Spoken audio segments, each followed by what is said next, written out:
जो 5 संचालन नियमावली में जो संशोधन प्रस्तावित था, उसमें स्वीकृति के साथ मंत्रिपरिषद द्वारा इस शर्त के साथ प्रस्ताव अनुमोदित किया गया है कि अभ्यर्थी को स्थानीय रीति रिवाज, भाषा एवं परिवेश का ज्ञान होना अनिवार्य होगा।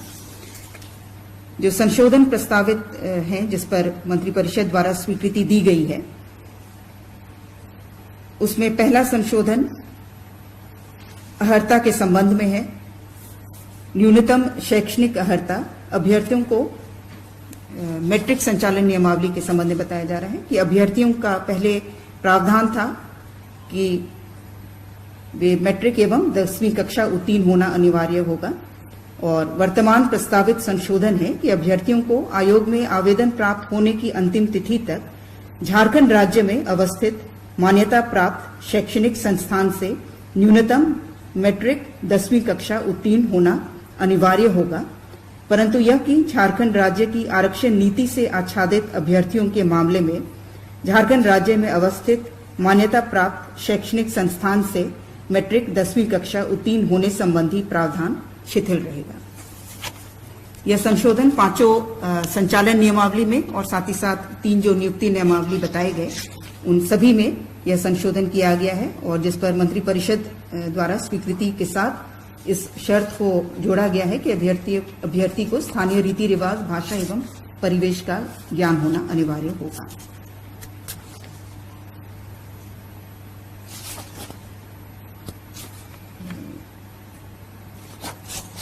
प्रारंभिक और मुख्य परीक्षा के स्थान पर जो परीक्षा का स्वरूप है, यह पूर्व से ही मैट्रिक और इंटर के स्तर के लिए कर्मचारी चयन आयोग द्वारा यह संशोधन किया गया था कि सिर्फ मुख्य परीक्षा होगी, लेकिन ये कार्मिक प्रशासनिक राजभाषा विभाग के जो 5 संचालन नियमावली है, इसमें स्नातक के लिए भी प्रारंभिक परीक्षा को समाप्त करते हुए सभी परीक्षाओं के लिए परीक्षा एक चरण मात्र मुख्य परीक्षा ली जाएगी, यह प्रावधान रखा गया है।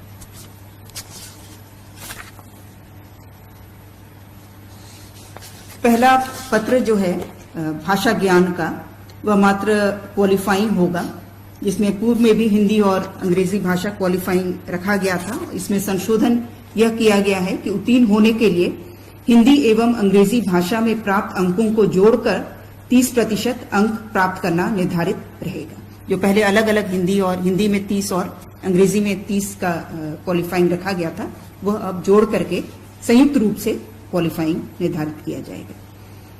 और इस पत्र में प्राप्त अंक मेधा सूची निर्धारण के लिए नहीं जोड़ा जाएगा। पत्र 2 चिन्हित क्षेत्रीय जनजातीय भाषा में 30% अंक प्राप्त करना अनिवार्य होगा। पत्र 3 सामान्य ज्ञान में 30% अंक प्राप्त करना अनिवार्य होगा। और पत्र 2 जो कि चिन्हित क्षेत्रीय और जनजातीय भाषा है, और पत्र 3 जो कि सामान्य ज्ञान है, इन दोनों पत्रों में प्राप्त अंकों को जोड़कर समेकित अंकों के आधार पर मेधा सूची का निर्धारण किया जाएगा। हाँ, पेपर 2 हो गया चिन्हित क्षेत्रीय एवं जनजातीय भाषा, और पेपर 3 हो गया सामान्य ज्ञान। दोनों में इंडिविजुअली पास करना होगा, 30% अंक लाना होगा, और पेपर 2 और 3 को जोड़ करके मेधा सूची का निर्धारण होगा। जो क्षेत्रीय और जनजातीय भाषा चिन्हित हैं, उसमें संशोधन है। राज्य स्तरीय पदों के लिए जो चिन्हित 12 भाषा रहेंगे, वे हैं उर्दू, संथाली, बंगला, मुंडारी, हो, खड़िया, कुड़ुक, कुरमाली, खोटा, नागपुरी, पंच परगनिया, उड़िया। ये राज्य स्तरीय के लिए ये 12 भाषा किसी एक भाषा की परीक्षा में विकल्प के आधार पर अभ्यर्थी परीक्षा दे सकते हैं। ये 12 भाषा चिन्हित किए गए हैं। और जिला स्तरीय पदों के लिए जिलावार चिन्हित क्षेत्रीय जनजातीय भाषाओं में से किसी एक भाषा का विकल्प होगा, जिसके लिए अलग से सूची एवं पाठ्यक्रम कार्मिक प्रशासनिक सुधार राजभाषा विभाग द्वारा इसे अलग से सूचित किया जाएगा।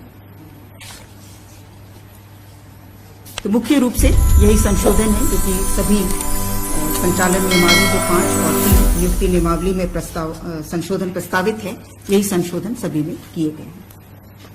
धन्यवाद।